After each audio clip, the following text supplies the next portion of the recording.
రామనామం రామనామం రమ్యమైనది రామనామం, కోరి కొలిచిన వారి కళ్ళను కొంగు బంగారు రామనామం.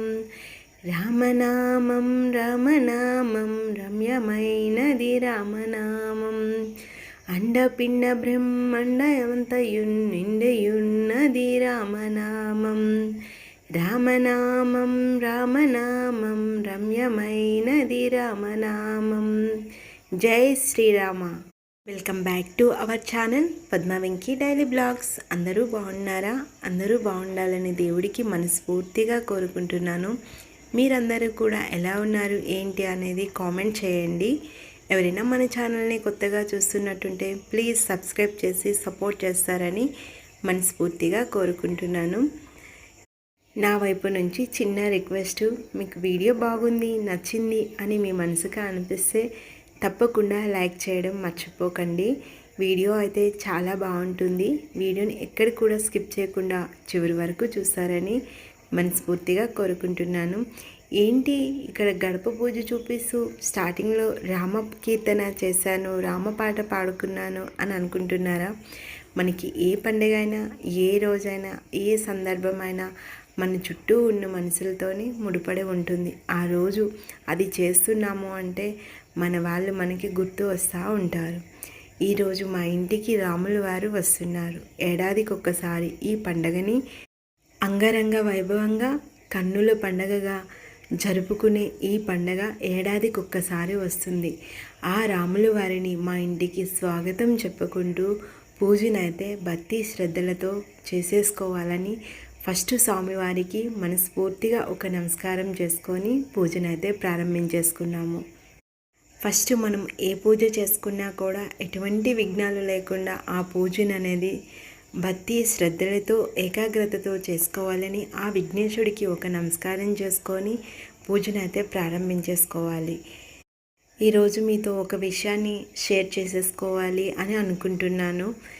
ఏడాదికి ఒక్కసారి వస్తుంది ఈ పండుగ అని మీతో ముందనే చెప్పాను కదా. ఈ పండుగ మన ఛానల్లో ఒక 3rd వీడియోనో 4th వీడియో ఉంది. మన ఛానల్ పెట్టి సంవత్సరం అయిపోతుంది.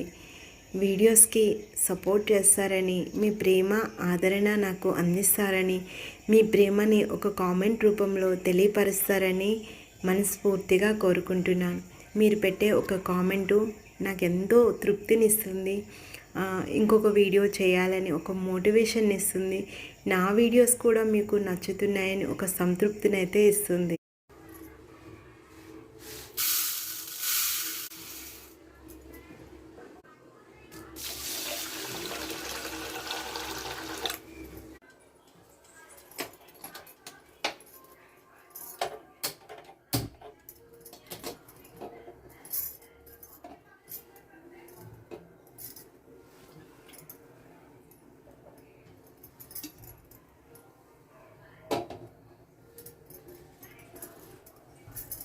ఆ రామకీర్తనను ఎందుకు పాడుకున్నాను అనేది చివరిలో మీతో షేర్ చేసేసుకుంటాను. ఇప్పుడైతే పండగ గురించి చెప్పాను కదా, ఏడాదికి ఒకసారి చేసేసుకుంటామని. రాముల వారి సంబరాలు, కొందరు వీటిని చీకటి శనివారాలు అని కూడా పిలుస్తారు. మాఘమాసంలోన అమావాస్యకి ముందు వచ్చే శనివారాల్లోన ఏదో ఒక శనివారము ఈ రాముల వారి సంబరాన్ని జరుపుకుంటారు. ఇది 3 సంవత్సరాలకు ఒకసారి, 5 సంవత్సరాలకు ఒకసారి, 7 సంవత్సరాలకు ఒకసారి అంటే కోల ఎత్తి సంబరాన్ని కానీ చేసేసుకుంటే మొక్కేసుకుంటారు. ప్రతి ఏడాది కూడా చీకటి శనివారం లాగా మాఘమాసంలో ఒక శనివారం చేసేసుకుంటారు.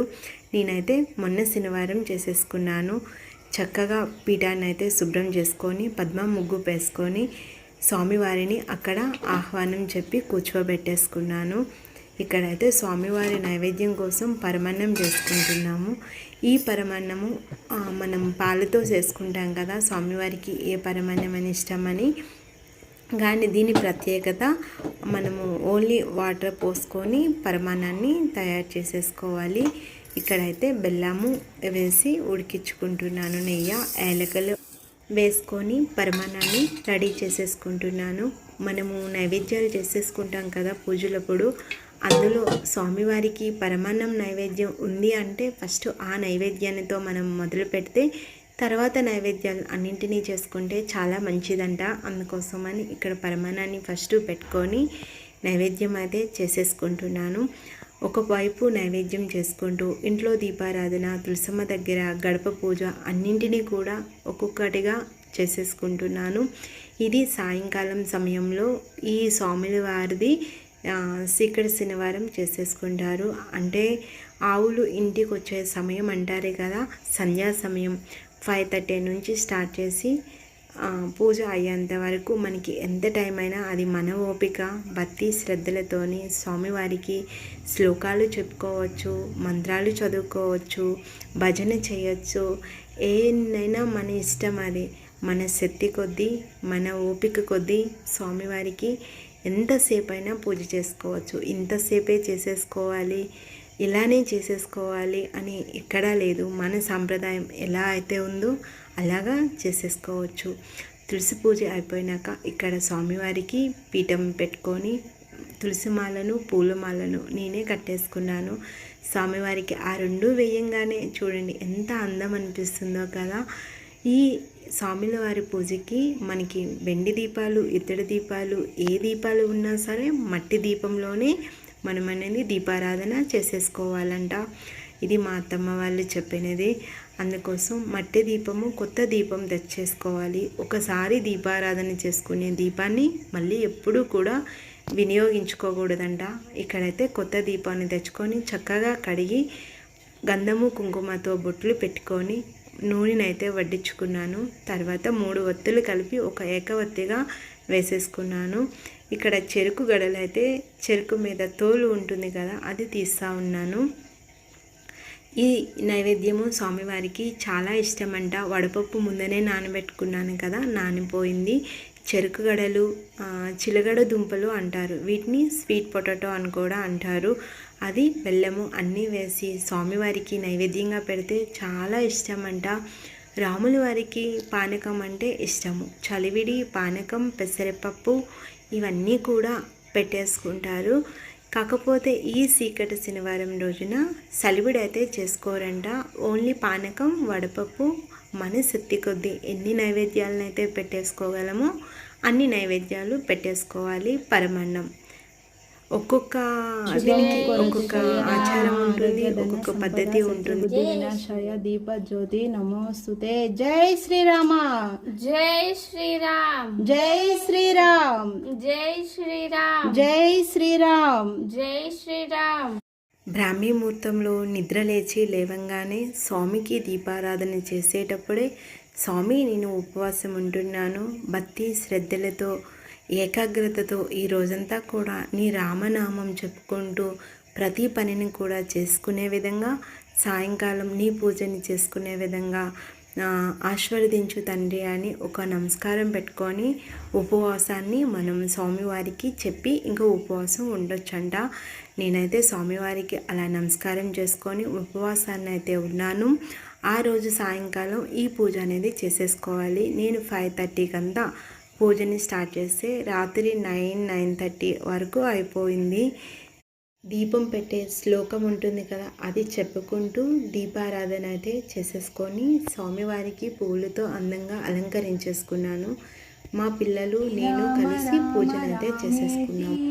రమే రామే మనోరమే సహస్రనామ తత్తుల్యం రామనామ వరాననే. ధూపం సమర్పయామి, ధూపం సమర్పయామి, ధూపం సమర్పయామి. రాముల వారి దగ్గర దీపారాధన చేయకముందే స్వామివారికి ఇష్టమైన నైవేద్యాలు అన్నింటినీ కూడా రెడీ చేసుకొని తర్వాత దీపారాధన చేసేసుకున్నాను. ఎందుకంటే ఒకసారి మనం ఆసనం వేసి కూర్చుంటే స్వామివారికి నైవేద్యాలన్నీ ఎక్కించేసి కొద్దిసేపు శ్లోకాలు చదువుకోవడానికి వీలుగా ఉంటుంది కదా. అందుకోసం నా పూజను అయితే ప్రారంభించేసుకున్నాను.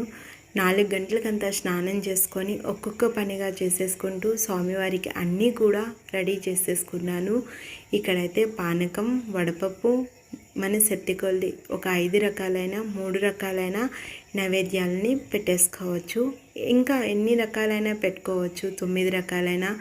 మా శక్తి కొద్దీ ఒక 5 రకాల నైవేద్యాలని స్వామివారికి నివేదించుకొని నైవేద్యం సమర్పయామి అని మనస్ఫూర్తిగా ఒక దండాన్ని అయితే పెట్టేసుకున్నాను.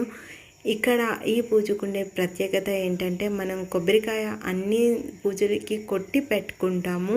ఇక్కడ అయితే రాముల వారి దగ్గర కొబ్బరికాయ కొట్టి పెట్టుకోకూడదంట. కొబ్బరికాయని అలాగే చక్కగా శుద్ధి చేసి కడిగేసినాక పసుపు కుంకుమతో బొట్టుల్ని అలంకరించుకొని ఒక ప్లేట్ కింద పెట్టి స్వామివారి దగ్గర కొబ్బరికాయని అయితే పెట్టేసుకున్నాను. ఇక్కడ నైవేద్యం పరమాన్నంగా చేసేసుకున్నాం కదా.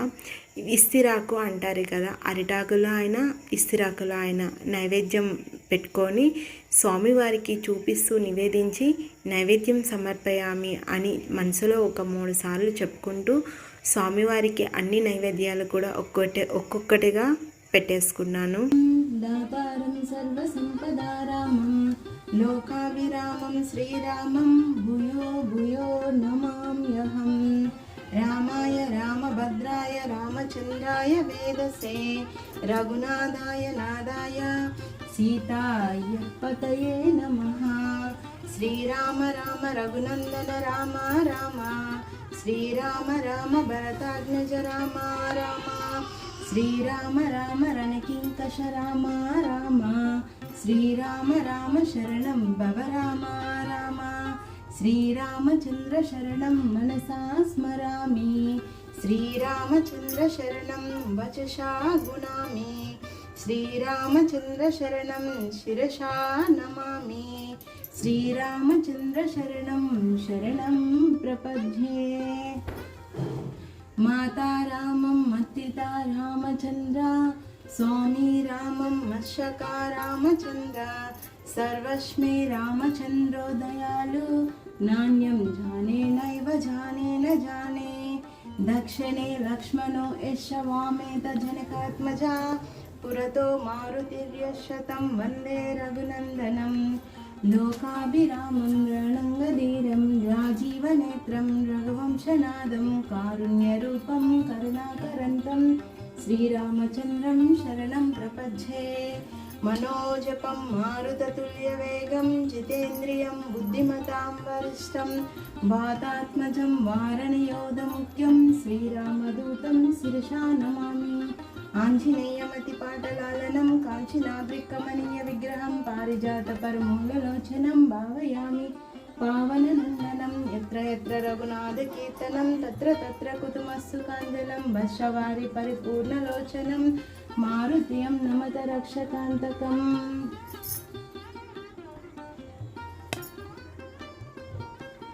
హరే రామ హరే రామ హరే రామ రామ రామ రామ రామ హరే హరే హరే హరే హరే కృష్ణ హరే కృష్ణ హరే కృష్ణ హరే కృష్ణ కృష్ణ కృష్ణ కృష్ణ కృష్ణ హరే హరే హరే హరే హరే రామ హరే రామ హరే రామ హరే రామ రామ రామ రామ రామ హరే హరే హరే హరే హరే కృష్ణ హరే కృష్ణ హరే కృష్ణ హరే కృష్ణ కృష్ణ కృష్ణ కృష్ణ కృష్ణ హరే హరే హరే హరే హరే రామ హరే రామ హరే రామ హరే రామ రామ రామ రామ రామ హరే హరే హరే హరే హరే కృష్ణ హరే కృష్ణ హరే కృష్ణ హరే కృష్ణ కృష్ణ కృష్ణ కృష్ణ కృష్ణ హరే హరే.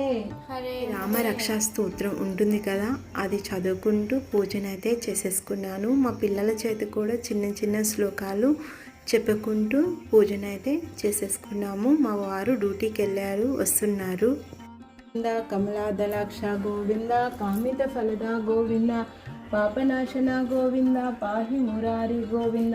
స్వామివారికి గోవింద నామాలు చెప్పుకుంటూ ఆ కమలం పువ్వుని స్వామివారి పాదాల దగ్గర పెట్టంగానే ఎంత అందంగా అనిపించిందంటే అంత అందంగా అనిపించింది, మనసుకు కూడా అంతే సంతోషంగా అనిపించింది. 2 కమలం పువ్వులు అయితే తీసేసుకున్నాము. ఒకటి లక్ష్మీ అమ్మవారి దగ్గర, రాముల వారి దగ్గర పెట్టేసుకున్నాను. పూజనంతటి కూడా కొంచెంగా చేసుకున్నాక స్వామివారికి ధూపాన్ని అయితే వేసేసుకున్నాను. స్వామివారి దగ్గర ధూపం వేసినాక ఇంటి మొత్తానికి వేసుకొని సింహద్వారానికి తులసమ్మ దగ్గర ధూపాన్ని వేసేసుకున్నాను. స్వామివారికి తెల్ల చెరుకు గడలంటే చాలా ఇష్టమంట. చెరుకు గడలు 2 చెరుకు గడలు నీరట మూలన పెట్టేసుకుంటారు. అంటే స్వామివారికి ఎక్కడైతే మనం పెట్టుకుంటామో అక్కడే ఆ చెరుకు గడలు పెట్టుకొని నివేదించుకుంటారు. స్వామివారికి 2 చెరుకు గడలు పెట్టంగాన చెరుకు తోటలో స్వామివారికి పూజ చేస్తున్నాము అన్న ఫీలింగ్ అయితే వచ్చింది. పైనుంచి చెరుకుకి ఉంటాయి కదా పైన ఆకులు, అవి అట్లా ఉంటూ చాలా అందంగా అనిపించారు స్వామివారు. నాదిష్టే తగులుతుందేమో అన్నట్టుగా ఉండేను. మనము ఎంత అలంకరించుకున్నామా, ఎంత ఆడంబరంగా చేసేసుకున్నామా పూజ అనేకంటే ఎంత భక్తితో చేసుకున్నామా, ఏకాగ్రతతో చేసుకున్నామా అనేది ముఖ్యం. నా పూజ పూర్తవ్వకముందే మా వారు వచ్చారు. వచ్చి స్నానం చేసుకొని ఆయనకు వచ్చే శ్లోకాలని చదువుకున్నారు.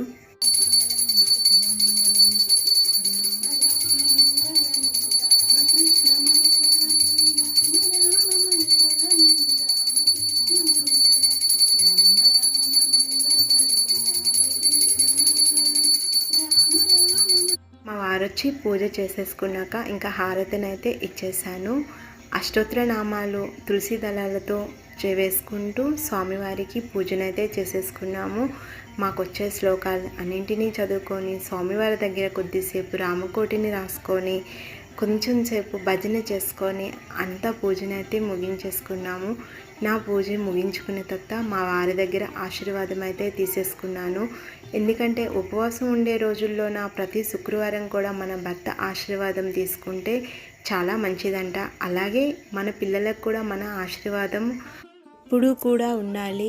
వాళ్ళకి ప్రతినిత్యం కూడా మన కాళ్ళకు దండం పెట్టమంటే చాలా మంచిది. కానీ ఇప్పుడున్న రోజుల్లో హడావుడి ఎప్పుడూ ఉంటుంది. ఇటు పేరెంట్స్కి ఉంటుంది, అటు పిల్లలకి ఉంటుంది. ప్రతినిత్యము కాకపోయినా ఇలాంటి రోజుల్లో అయినా వాళ్ళకి మన కాళ్ళకు దండం పెట్టమని మన ఆశీర్వాదం వాళ్ళకి ఇవ్వడం చాలా మంచిది. ఎందుకంటే తల్లిదండ్రులకి మించిన ఆశీర్వాదం ఇంకొకటి ఉండదంట.